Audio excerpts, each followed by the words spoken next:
providing dedicated service to this nation. Having worked his way up from the enlisted ranks to full colonel, he served our country for more than 32 years.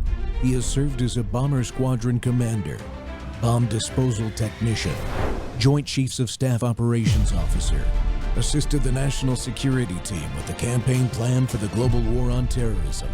He authored the first theater nuclear war plan and served as the Vice Commander of America's largest airborne intelligence wing. Colonel Rob Maness is a true American hero.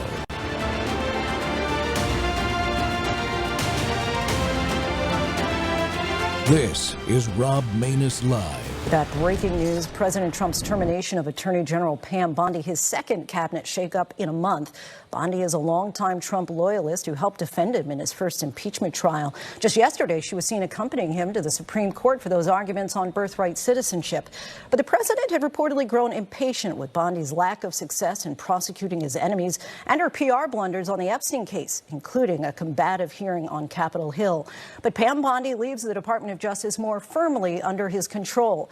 ABC's Chief Justice correspondent Pierre Thomas leads us off. Despite being perhaps the most loyal attorney general in recent history, Pam Bondi is out. President Trump, the greatest president in American history. President Trump is the most transparent president in American history. Today, President Trump posting on social media that Bondi, whom he called a friend and an American patriot, will be transitioning to a much-needed and important new job in the private sector. Bondi and Trump seen as recently as yesterday outside the Supreme Court. But sources telling ABC News Trump had been frustrated for months about Bondi's inability to bring successful prosecutions against some of his enemies like former FBI Director James Comey and New York Attorney General Letitia James. We have to act fast. If they're not guilty, that's fine. If they are guilty or if they should be charged, they should be charged. And he was not happy with the way Bondi and DOJ handled the Jeffrey Epstein files, at times frustrated over repeated questions about the case. Are you still talking about Jeffrey Epstein? This guy's been talked about for years. Are people still talking about this guy, this creep? That is unbelievable. Bondi had gone to the White House promising transparency, but handing out mostly old Epstein files, leaving many of Trump's MAGA supporters underwhelmed. And there was this moment on Fox News. The DOJ may be releasing the list of Jeffrey Epstein's clients? Will that really happen? It's sitting on my desk right now to review. But DOJ later trying to shut down the release of the Epstein files and acknowledging there was no list. White House Chief of Staff Susie Wiles said on the record in a Vanity Fair interview that Bondi, quote, completely whiffed on Epstein. Democrats celebrating her departure, with Senate Minority Leader Chuck Schumer saying good riddance, claiming that DOJ had been turned into a political weapon. But Republican Charles Grassley, chairman of the Senate Judiciary Committee, thanking Bondi for her work and touting that she had helped bring violent crime down to historic lows. Bondi becomes the second major cabinet official to lose her job in less than a month after Homeland Security Secretary Kristi Noem was removed from her post. The AG is being replaced by Deputy Attorney General Todd Blanche, a respected attorney, but also a former defense counsel for President Trump. Just days ago, Blanche touting DOJ's removal of agents and prosecutors who worked on criminal cases involving Trump. There is not a single man or woman at the Department of Justice who had anything to do with those prosecutions. Pierre Thomas joins us now. So, Pierre, is the president likely to get different results with Blanche or whomever he appoints permanently as U.S. Attorney General? Well, it's hard to imagine anyone more loyal than Bondi, and there's no guarantee that judges, grand juries, and juries will give DOJ the results that it wants. Today, Bondi posting that she's eternally grateful for the trust Trump placed in her and that she will continue fighting for Trump and the administration, Lindsay. Pierre Thomas for us. Thanks so much. Good afternoon, my fellow Americans, and welcome back to Training Tuesday on the Rob Maness Show. We're live on World YouTube and our X Spaces simulcast. Well, folks, we're coming to you on Training Tuesday with a critical question facing the president right now. Who should be America's next Attorney General? Pam Bondi, as you just heard, is officially out. The left is cheering. The media is celebrating. But now the real decision process begins. And we've heard names like Blanche, the deputy, and Harmeet Dhillon, who's working in the DOJ and the civil rights area, has been floated. But today, we've really got to take a look at what the decision is going to be. And I want to make the case for the one guy the radical left fears the most, the man they've spent years trying to destroy because he actually fights back. His name's Ed Martin. Ed Martin has been on the front lines exposing the weaponization of the DOJ and the FBI. He's battled the deep state in courtrooms all across this country. He's defended the Constitution when it wasn't popular to do it, and he's never backed down from the truth. The establishment hates him for a reason, and you'll see some of the clips today. And that's exactly why he might be the perfect choice to clean house completely at the Department of Justice. President Trump needs a fighter that understands the battlefield, someone who won't flinch when the lawfare machine turns its sights on him, which it already has. Ed Martin is that fighter. We're going to break it all down. Today, my special guest is the leader of the Proud Boys, Enrique Tarrio. He needs no introduction, and he knows firsthand what happens when the government turns its power against innocent Americans. Enrique, welcome back to the Rob Maness Show, man. Thank you for having me, Rob. There's a lot that's going on in the DOJ. Just recently, look, two people that are big J6 supporters. One is Jared Weiss, and the other one's Jonathan Gross. One was an attorney, one was an actual J6 defendant. They stepped down from the DOJ. From my understanding, most of the issues come from Todd Blanche. And if the president wasn't happy with Pam Bondi's administration of the DOJ, I would assume that the person that actually is running the DOJ, Todd Blanche, is not too much further from getting the boot also. So I'm here to talk about a couple things. People that I support. I'm just a guy with an internet connection and an opinion, just like most people that are on here. But you've got some personal experience inside the circus, is what I call it. That gives your perspective, I think, important. But tell me, before you dive too far into that, what was your first reaction when you heard Bondi was being fired? Because she was fired. She wasn't just let go. I know that we always try to make it sound like it's honorable and all that, but she was fired. Yeah. So I was in prison when I'm sorry for the dog in the background. I was in prison the first time I heard that Pam Bondi was going to be nominated as the Attorney General, and actually as the most important appointment that any president can make. That's the executive branch, that branch executes the law that Congress imposes. So at first I was kind of like weirded out. As a Floridian, I know of Pam Bondi. She was my Attorney General here in Florida for quite some time. She was big on the red flag laws, which was never seen in the state of Florida. So for that reason alone, I was kind of skeptical, but I'm like, you know what? He nominated her and I'm going to support it. So when I finally got the pardon, I said two things. I said, the only way that I'll turn on Pam Bondi is if, because we were planning on suing, and the guys, my four other brothers and co-defendants, they were going to try to throw out the case. Well, they put in a motion to dismiss the case, and the DOJ fought it exactly like the Biden DOJ would. They said everything that happened there was perfectly fine. But then why make why create a press release and say that you're firing some of these J6 prosecutors for wrongdoing? So you can't have things. You can't have it both ways. So I said I'd turn on her if she does that, and I'd turn on her if when we placed our lawsuit, if the government would fight us on it, and they have. So I turned on her very early. I turned on her on February 20th, just a month after the inauguration, and I've been saying she's going to be problems because if she can't solve this issue that the president agrees with us on, which is the injustice that happened on J6, then she isn't the person for the job. So I got a lot of heat for that because I was going against the president's will.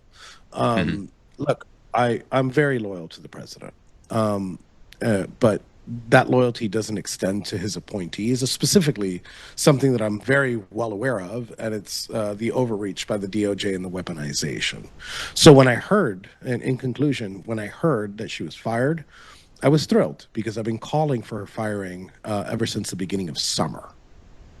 Yeah, and the story's coming out, Enrique, that the president was frustrated with her. That's why he fired her. As a matter of fact, one of my contacts said that he fired her in the car, either on the way to or from the Supreme Court, where the president, for the first time ever, sitting president, sat in on the oral arguments for the birthright citizenship case and everything. And and apparently she begged him not to do it.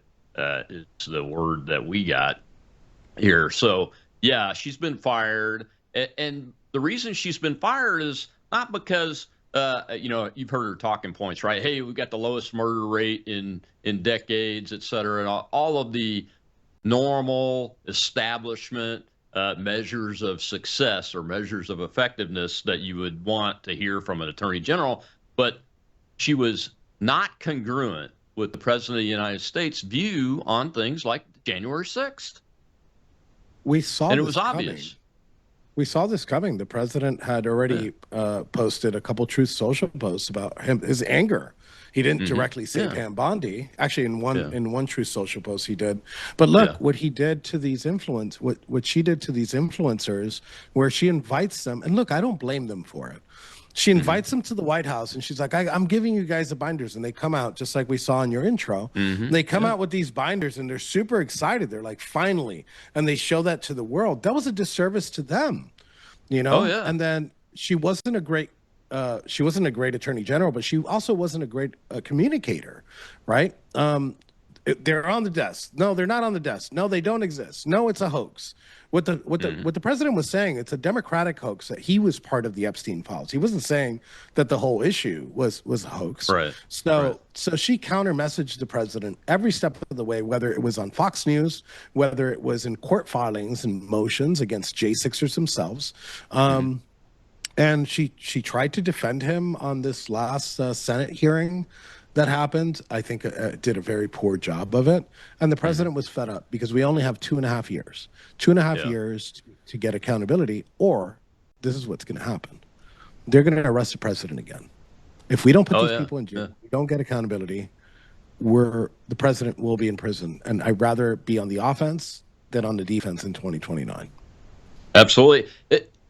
What you're talking about is his leverage. Even if we lose the House or the Senate or both, God forbid, in the midterms, if he doesn't have the leverage that he should have based on these issues, then they definitely are going to impeach him, convict him, and put him in prison. So he's got to have some leverage. And the right actions in these areas would give him that leverage. And there's still time to do it. We got to take a commercial break. Unfortunately, when we come back, I want to talk about some of the other names, get your views on them, and then we're going to dive right into who I think should be it, and that's Eagle Ed Martin.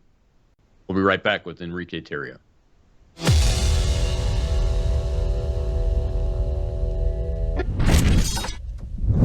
You woke up with a sore throat and a low-grade fever. You know you are getting sick, so here's your choices. You can get sicker and miss work. Try to see a doctor this week, or sit hours in a crowded waiting room at urgent care. I have a smarter option for you. Open your medical emergency kit. Match your symptoms to doctor-recommended prescription in your booklet and take the right meds now and get well faster. This is not a first aid kit. It's like having an urgent care in your home. It includes doctor-prescribed medications to treat over 39 medical issues like respiratory infections, strep throat, pneumonia, UTIs, and more. No waiting to see the doctor and no standing in line at the pharmacy. It's right here. Every home should have at least one medical emergency kit, and here's how to order. Go to worldviewhealthcare.com. Your kit to treat dozens of common and serious illnesses is rushed to your door. worldviewhealthcare.com. That's worldviewhealthcare.com. The emergency kit available at worldviewhealthcare.com. Make sure you don't have to go to urgent care. I got pneumonia. I didn't have to go. I took this last year. Stayed at home. Went to bed.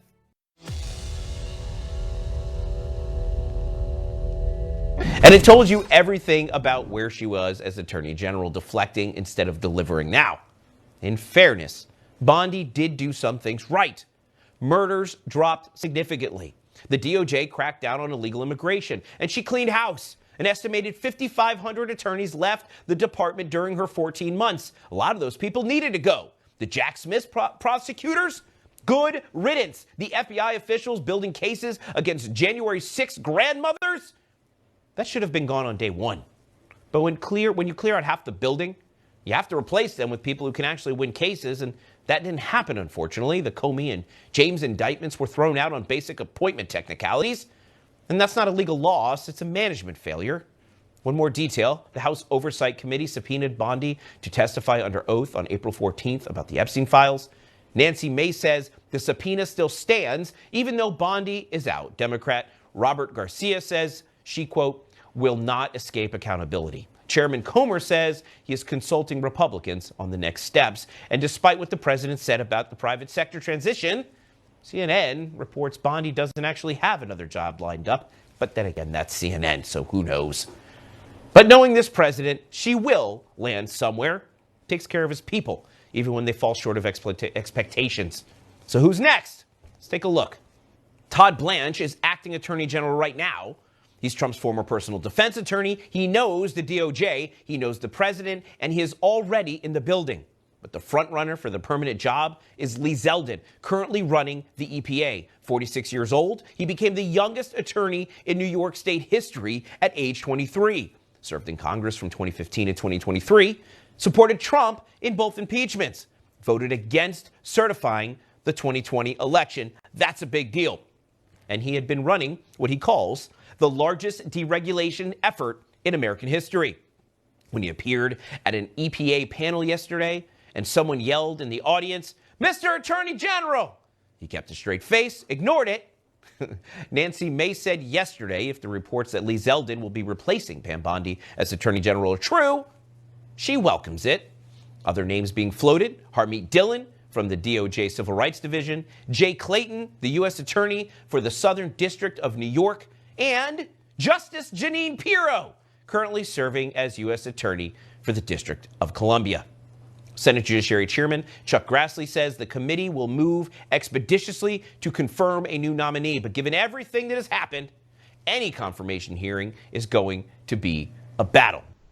That's right. It's going to be a battle and a battle royale. I guarantee it, no matter who the president appoints or nominates to the position of Attorney General to follow Bondi. And my guest today is Enrique Tarrio. And Enrique knows what it's like personally to have the justice system weaponized against the citizen. Enrique, you mentioned Blanche in the first segment.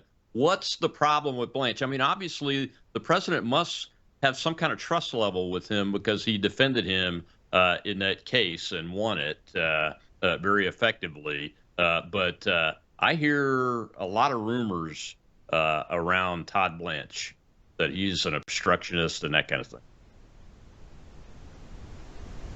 With just correcting my friend David Pollack on there, and the prosecutors for January 6th have not been fired.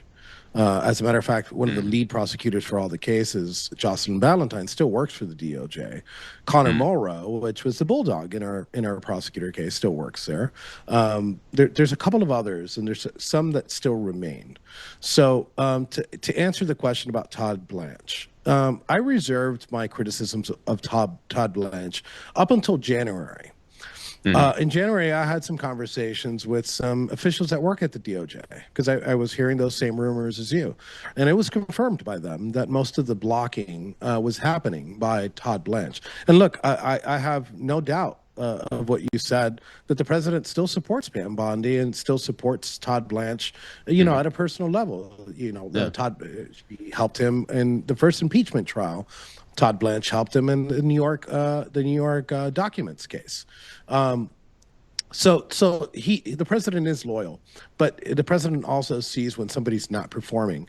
And the reason why, and just up until recently, he had defended Pam Bondi up until like 3 weeks before we heard the president defend her. But at the end of the day, the person who really runs the DOJ is the deputy director of the DOJ, which is Todd Blanche. We've heard he's stopped some of these pardons from going through, these pardons applications that Ed Martin has put through, has attempted to put through. We've also seen that he's blocked cases when it comes to Adam Schiff. And we saw, I don't know who to blame for this, but like we had Comey in our grasp and we had Letitia James in our grasp. So the deep state arrest count is not 0, it's -2.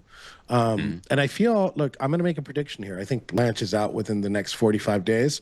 If he's not out in the next 45 days, he'll definitely be out by the time that primaries for the next general election starts. I think we'll see that. Maybe at the end of the week. We might see a drastic change in the DOJ. My insider sources are telling me, from multiple sources, are telling me what the shakeup is going to look like. What do you think about, I mean, this issue with him of blocking pardons, not going after people that went after President Trump? I mean, Bondi, at least under her steering, went after Comey and James, although it failed for reasons that, as you've mentioned, the deputy really runs the DOJ, so you got to have responsibility for that. But he hasn't gone after Schiff. Schiff is one of the worst offenders. Schiff, Swalwell, all of them. Benny Thompson, the chair of the January 6th Select Committee. The Republicans, so-called Republicans that were involved in that, none of those people have been held accountable. And if Adam Schiff can't be held accountable by this DOJ, who the heck could be? I mean, he's the worst offender. He's released classified information. He said that there was stuff in classified information that wasn't, lied, and all kinds of things. Look. Let's go with easy prosecutions, right? Although I think those are easy. There's a case to be made, many cases against Adam Schiff, but one is like election interference. We saw the emails back and forth. He wanted to do this all before the primaries for the general election. Right. But look how easy this one is. Peter Navarro went to prison for 90 days. 90 days for contempt of Congress. I know that he's in the Supreme Court now, and so is Bannon. Or I think it's Bannon that's in the Supreme Court now fighting that. Yeah. But regardless of the fact, they set the precedent. They said, well, look, we're going to give you 90 days if you don't answer this congressional subpoena. Well, Representative Anna Paulina Luna referred Merrick Garland for the same exact crime under the same exact circumstances. But you know who she had to refer him to? She had to refer Merrick Garland to Merrick Garland's DOJ. They refused. The statute of limitations on that is not up. At least give me 90 days. At least give me 90 days of Merrick Garland in a prison. And we're not seeing that. And we didn't see that. And the referral's there. So it's not like it went away. So they could use that same referral, or you could contact Representative Luna and bring that up again. And put him in jail for 30 days. At least give the base what it asked for. We didn't vote for cheaper eggs. We didn't vote for cheaper gas, although that was part of the reason. We voted for accountability. And accountability to those that weaponize, not only against just the president of the United States, but his supporters at large. So the next attorney general has to be a pit bull. It has to be somebody that has gone through the ringer, not just somebody that saw it from the outside.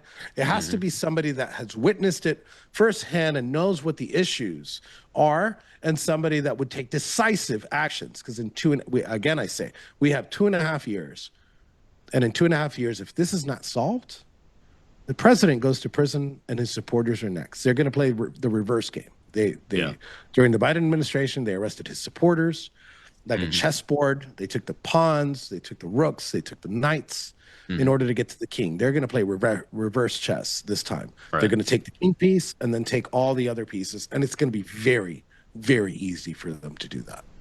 Oh, it absolutely will. So let's talk about Zeldin. Why is his name coming up all of a sudden? I like what he's doing at the EPA. Don't get me wrong. I think he's taken on that pit of vipers pretty effectively. But I just didn't see him as an AG that would be the pit bull kind of guy. So I was away for 3 years. I can't tell you I know too much about Lee Zeldin. From what I've heard, he's good. He would be great for the position. By a lot of people that I respect, that I know and I respect. So look, I won't be the first one. I won't be the one to say, oh no, I don't want Lee Zeldin. I don't know enough about him. That also is a little bit concerning to me because I'm in the know on everything for the most part. But I don't know. Do I trust my friends here? Yes, I do. I do. So, but it goes beyond why the name is coming up. Rob, I think on Thursday we're gonna get some news. At the very latest Friday, Lee Zeldin will be nominated as the next Attorney General of the United States. Oh, you think he will? I think he will. Yeah. And that's based on multiple sources. Mm-hmm. I think was the assassination attempt on him, did that happen while you were in prison? Are you aware of that? No, I'm not aware. A guy attacked him with a knife, I believe, on stage, if I remember correctly. Oh, yes. Actually, at a campaign event when he was running for governor. When he was running against Kathy Hochul. Yeah, I think that's one of his positives is that he has survived something like that was ginned up by the left, ginned up by leftists in the DOJ because of what they said. I think it's crazy that we're like, okay, well, does this person have prosecutorial experience? It's not about that. I think it's about somebody that knows what the problems are, and a deputy attorney, a DAG that would execute some of those. So I think that's why those three positions, the top three positions in the DOJ, are very important. I think here's another thing. I think Thursday or Friday, I think that we'll see a nomination of Harmeet Dhillon as the number 3 at the DOJ. Oh yeah, yeah. I think so. Look, I'm just for one, I'm speculating based on what people are telling me. I've been known to be wrong before, so please don't quote me on it. But these are I'm writing all these down. So these are very reliable sources, and I think that this is something that's going to happen. So I think, in my mind at least, where the question mark lies is on that number 2 position. Who will take that number 2 position, which is I think the most important position in the DOJ. Yeah. I agree. I agree. Having been a vice commander of the Air Force's only airborne intelligence wing, I know exactly how important the number 2 position is in a large bureaucracy and organization. That's got a real mission. I like Harmeet. I've known of her for a long time. We followed each other. We've only met once or twice in person, but I like what she's been doing in the Civil Rights Division, and she's got courage. Got the courage to keep out there messaging in the public that most of her stuff I agree with. I mean, I can't even think of anything that I disagree with, quite frankly. I'd like to see her more aggressive on the Second Amendment office that she stood up, but she stood it up. I mean, that's pretty amazing right there. Right.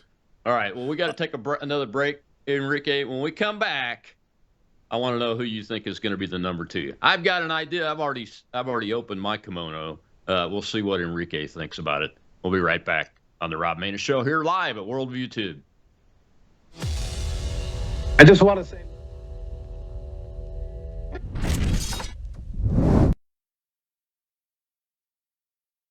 Two years ago, whatever was 100% of my traffic to my website, it's been crashed by 95%. That's stunning to me. Mostly Google has done it, but other actors as well. What's happening on a global basis, there's a war against free speech. It's not just an incidental thing, oh, we just want to shut somebody up. That's not it. This is an orchestrated, top-down war against free speech. All the things you have coming out of Worldview Tube and Weekend, etc., all of these things are expression of free speech. And I can dare say that their traffic has been hammered as well.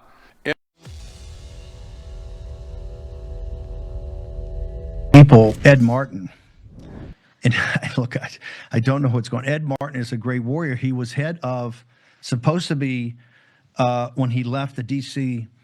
U.S. Attorney's Office, when Judge Janine came in, when she got confirmed, Ed went over to Main Justice to head up the weaponization of government, of which he was handpicked by this guy named, let me remember, I get him. Oh, yeah, Donald J. Trump, who happens to be President of the United States, who could not think more highly of Ed back from the time of in 15 and 16 when Phyllis Schlafly endorsed President Trump.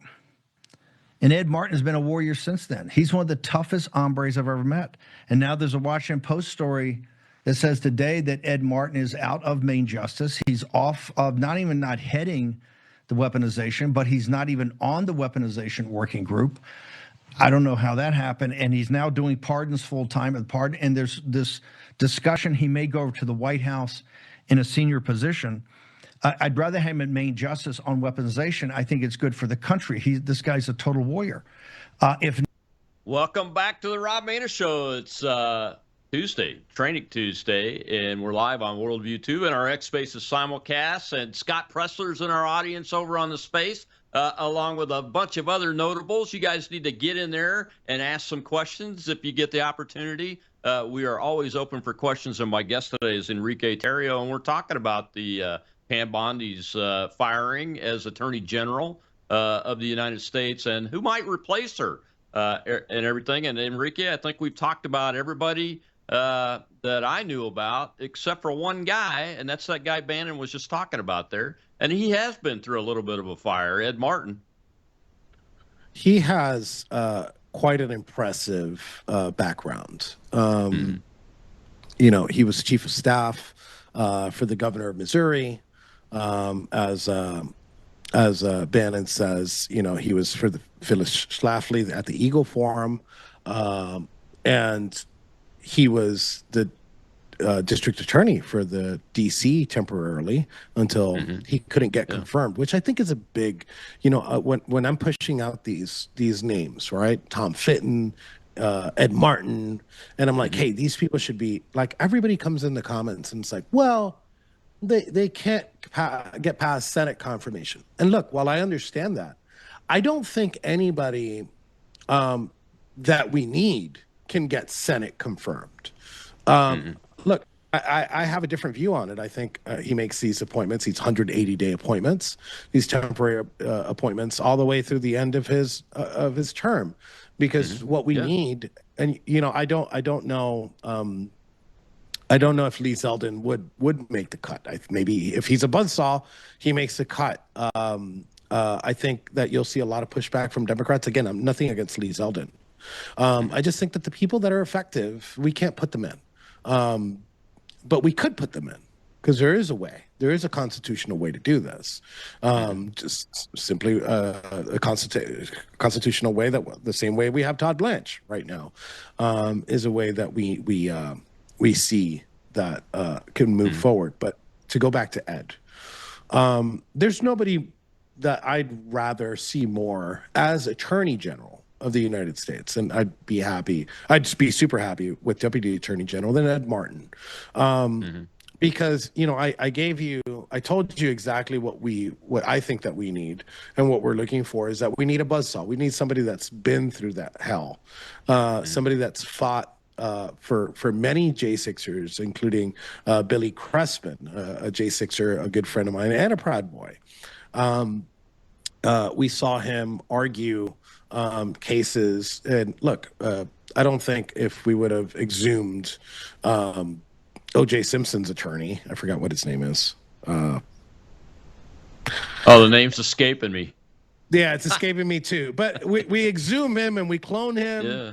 And we put them in all different kinds of colors, you know, white one, a black one, a Chinese one. It doesn't matter. We could all put them in one team. It wouldn't have won in a D.C. court because we had a rigged system and a rigged jury. But he still fought it. He still fought it, and he fought hard. for all of us. And there's a reason why the president chose him as a DC Attorney General, because that's one of the most important, actually the most important local position that we have in the United States. So the president does have a lot of trust in Ed. And I think that he would make the person, I think he would make, he's the best choice. I'm just going to put it that way. He's the best choice for the job. He's somebody that's been through the ringer. He's somebody that's fought hard for the president. He's fought hard weaponization. And the person that took him off that weaponization grip was none other than Todd Blanche. So, I didn't know that. Yeah. So he's still the pardon attorney, but at the head of that weaponization group, that's who we needed. That's who we needed.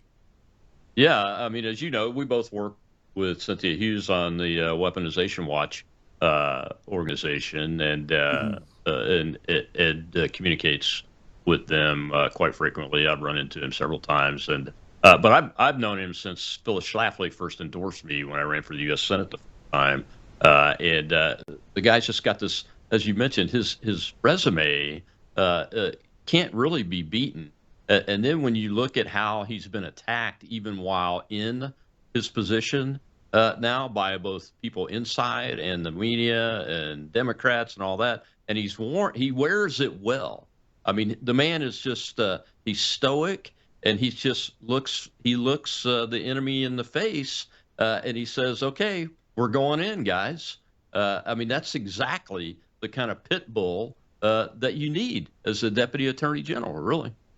Correct. I think, and a lot of people, and I see the name that I just keep seeing floating around is Ed Martin, across my feed, across other people that I don't even know. They're like, yeah, let's go for Ed Martin. And the fact that the left hates him so much that they want to bomb his confirmation leads me to believe that this is the guy for the job, and I get like, oh, well, we need a Senate confirm. Look, I get it, but we need more. We need to do more. We need to play the game. We don't play the game, we're going to lose. And I'll give you the number one example. After January 6th, some people got arrested that very January. They didn't even spend 30 days out. And they got arrested. They were indicted. And those people some of those people were able to push their trial past the second inauguration of Donald Trump, which should have been the third. But so what do you think happens when we start arresting like Adam Schiff, Nancy Pelosi, Merrick Garland? They're going to have the best representation that the United States has.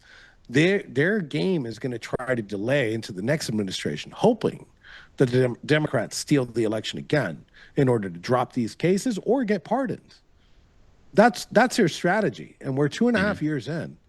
Some of these people, I want to remind, 4 years, they were able to push their indictments 4 years with just regular run-of-the-mill attorneys.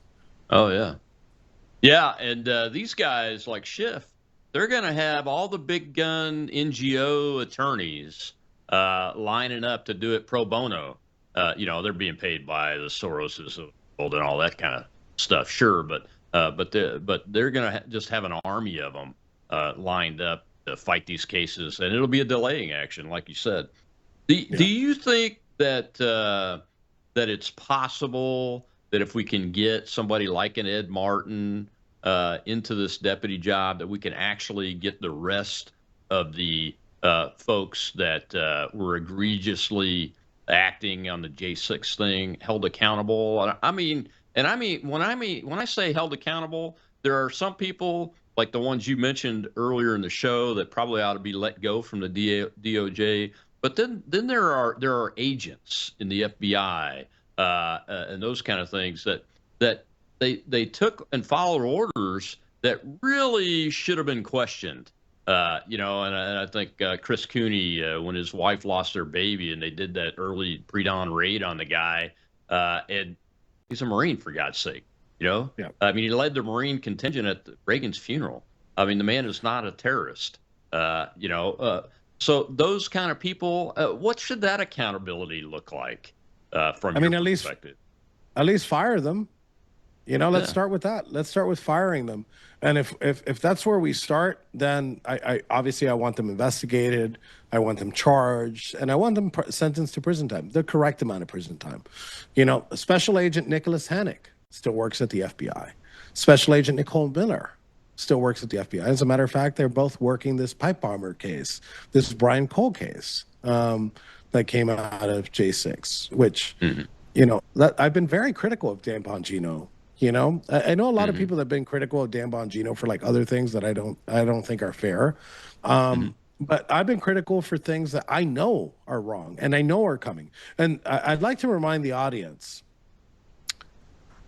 the worst thing that Biden did during those 4 years wasn't tank the economy, although that was horrible.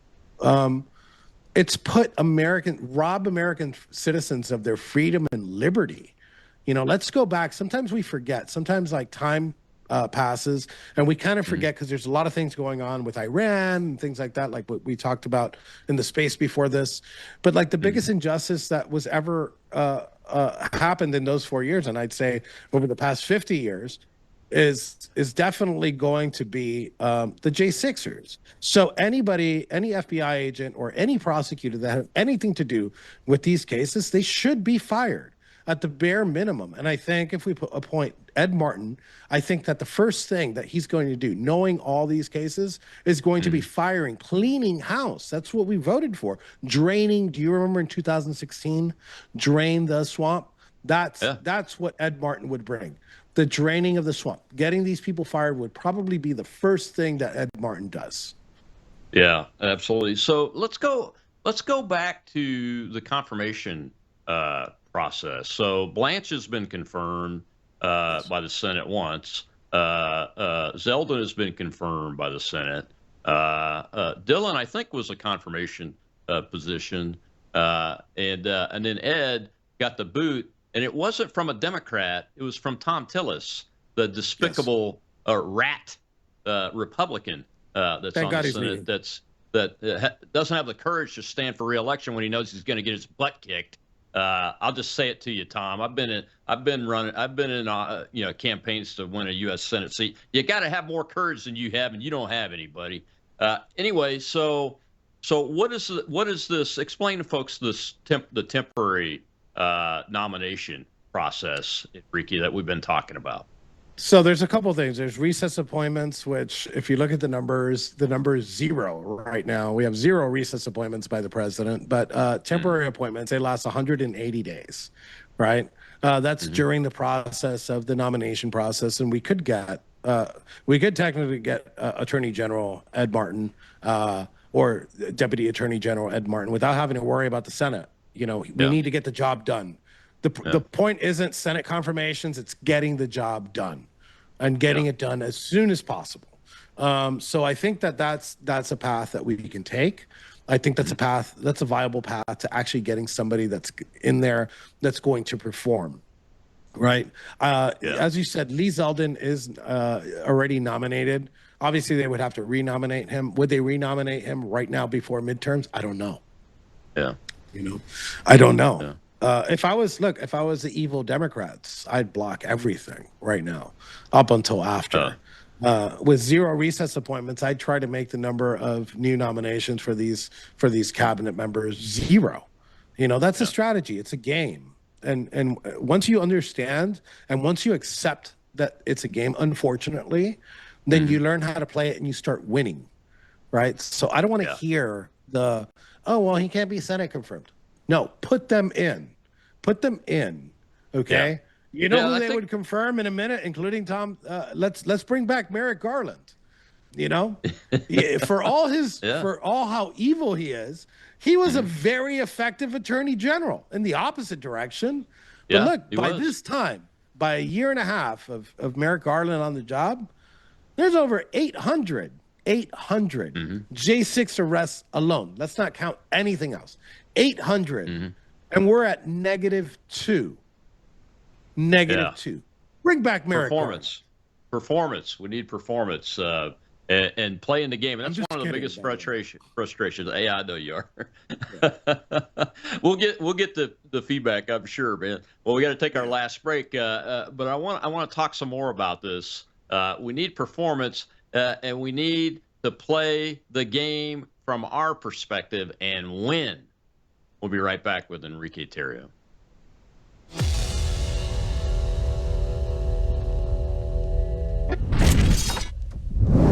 News is moving faster than ever, and so are we. Worldview Tube brings you 24/7 live stream coverage and now real-time alerts when it matters most. Once you have the Worldview Tube app installed, exit the app and navigate your way to Settings. In Settings, locate the tab labeled Notifications. Select the Notifications tab. Scroll down until you locate the Worldview Tube app icon. Select the tab, and here you can turn on and customize your notification experience for the Worldview Tube app. News doesn't wait, and neither should you. Turn on push notifications to stay informed. Every headline as it happens.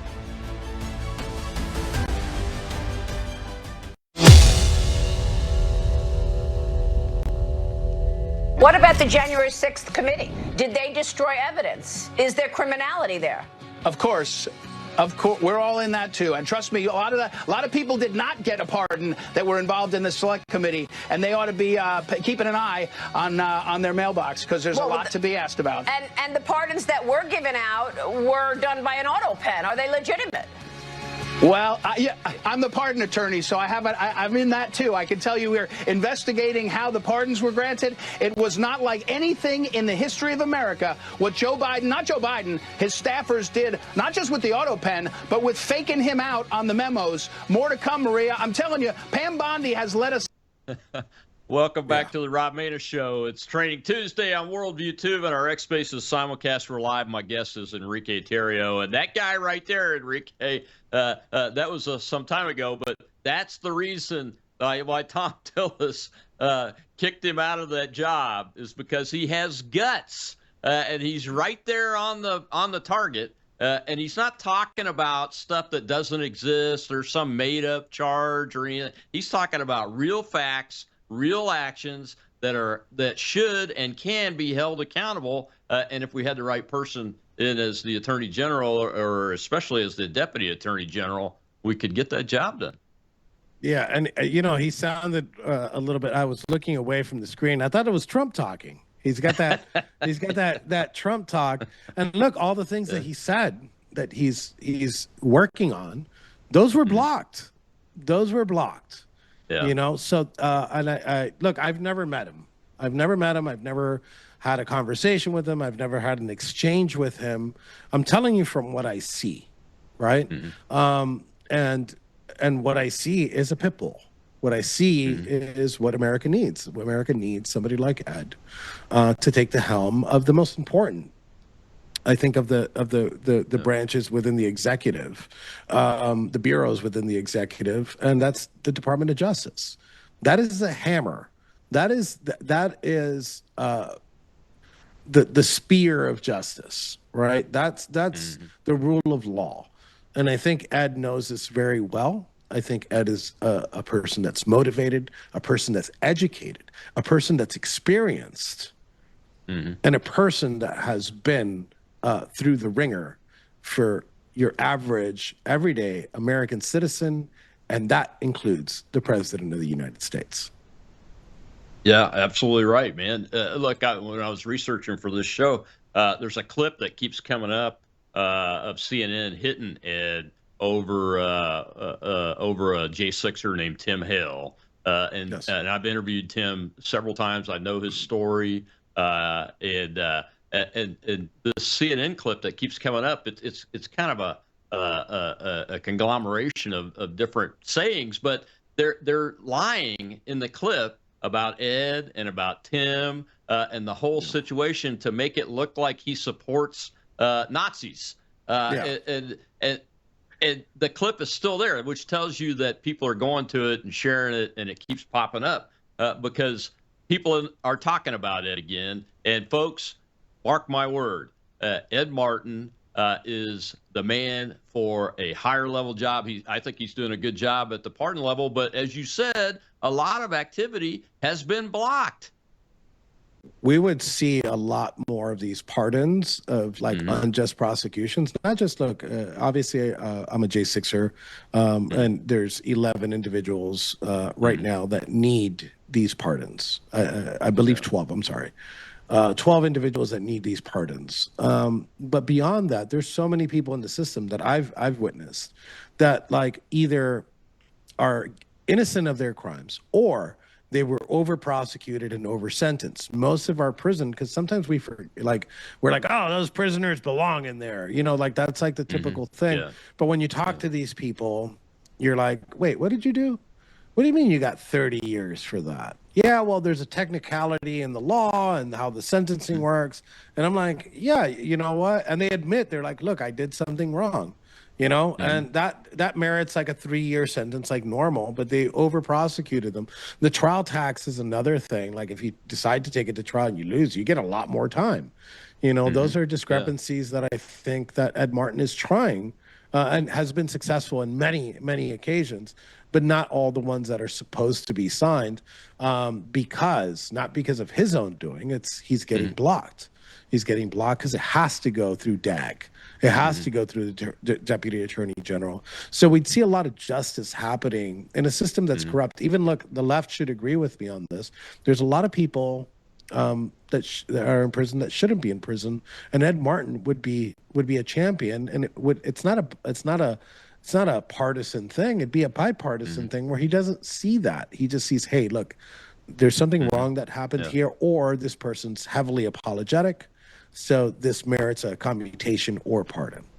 Yeah, and the great thing is, I know for a fact, because I had the privilege of attending an event at the Capitol Visitor Center that Cynthia Hughes of Weaponization Watch gave me an invitation to, and so Ed is working with the head of the Bureau of Prisons and his deputy, and Todd Chrisley, who was in prison, and Bannon, I think, is involved in some way in getting the prison system corrected too, in addition to what you're talking about. But let me ask you about, before we get to the end of the show here, I wanted to ask you specifically about at least one person, and that is my friend Joe Biggs, U.S. Army veteran, 2-time Purple Heart wounded in combat gentleman. What is Joe's status, and is anything being done to help him? That's probably a difficult question I didn't expect to get asked. Joe could be doing better. He's happy, you know, but Joe could be doing better. His benefits have been taken from him. He still doesn't have, and that's because he's only been commuted, not pardoned. And I think that if anybody deserves it, like these people. These 12 individuals, specifically Joe, like we're not charged with violence. You know, none of these cases have anything to do with violence. Joe never touched a police officer. Joe never broke anything. He walked in and out of the Capitol. And for that, it's cost him. Basically, it's like he's not even a veteran anymore. You know, somebody that fought and bled multiple times for this country, Army Ranger, decorated. And he's struggling. I wish I could tell you like he's doing amazing. He's good of spirit, but he's struggling. He's struggling tremendously. He had PTSD before he went in, and imagine locking somebody in solitary for 4 years. So I wish I had better news, you know. Well, that's why I asked the question, Enrique, because I love Joe. I've had him on my show several times in the past, when you guys were doing God's work in places like Portland, you know, and I think he's had a disservice done to him. You know, he's had his sentence commuted. He should be getting his veterans benefits back, and he's not. And I want to highlight that kind of injustice, because it is an injustice, you know. And without the veterans benefits, Joe can't get the treatment for PTSD, if he has it, from the people that know how to do it best. That's a big issue, you know, and his kids need him healthy and they need him doing well. And I know he has kids, so I mean that, and I'm singling out Joe Biggs because I know him and I care about him, and he's a veteran too. But this applies to several people. I mean, it's not just him. But I wanted to have that on the show, so if somebody sees it, we can get somebody to step in, because I will continue to bring him up and the others that I find out about when I find out about. Yeah, and again, look, unfortunately, we live in political times, and look, there's 1,600 of us, and I've always said that I won't talk bad about any J6er, but there's 1,600, right? There's 1,600 different personalities. Not all are good. Not all are bad. We're different. We're very different. And sometimes the actions of a few affect the issues with a lot. And I know that in some cases there's been talk in the DOJ because of that. And I think that they should look at the injustices and why some of these people didn't come back. Some of these people, and the cracks are showing now. It's been a year and change, and the cracks are showing. The PTSD, me, myself, look, I'm a happy individual, but the cracks are showing in me. It's hard. It's hard to go through solitary confinement for 3 to 4 years of your life. And while people are here worried about the stupid things here that, oh, Trump made a horrible decision on this. Dude, I went through 3 years of solitary confinement. Sit through that and you'll understand what the biggest issue that we went through in those 4 years was. And if we don't fix that, then nothing else really matters, because we know what Democrats are going to do if they take back power, and God forbid they get power again. They want to inflict pain, they want to inflict suffering, and they want to put us in prison. And they want to put us in prison for a very, very long time. And it's still happening. They did. And it's still happening. The government's still weaponized against people. You and I have run into people that are in cases today that are being sentenced to long-term sentences for things you go, really? Okay, you did something wrong, but you're going to prison for 12 years? Maybe it ought to be a year? That kind of stuff, so... But the biggest thing, I think, is accountability, especially on J6, and restitution and making people whole. And the pardons, I think, is fantastic. The president doing the mass pardon was fantastic. But when I look at some of the individuals like Joe Biggs, there's much, much more that needs to be done. And this is a long-term corrosive effect the longer it goes. That it's not getting done. So I pray for good things to happen with this shakeup, man. Well, we got about a minute. Tell people how to find you. Give us your closing thoughts on this, Enrique. And just last on that, the person who holds the responsibility of reparations, I guess I'm going to use the word because the left uses it, is number 3 at the DOJ. Let's see who that is. So I hope. They look at that. And then as far as my story goes, when I got pardoned, two things I wanted to do was sue the federal government and tell my story. And recently I have my book up for pre-sales. It's at tarriobook.com. And it's 13 composition books I wrote while I was in prison, and we're editing that and putting it into one book. And you can go to tarriobook.com. I need to get a certain amount of pre-sales in order to launch the book, and I'm hoping early fall. So please, if you want to support me, that's how you do it. Absolutely, man. TarrioBook.com. Thank you so much, Enrique, for your time and for supporting your fellow Americans with everything you're doing. We appreciate it. Thank you, Rob. Appreciate it, Colonel. Yes, sir. God bless. You betcha. Tomorrow, Whistleblower Wednesday. We'll see you on World YouTube and X Spaces.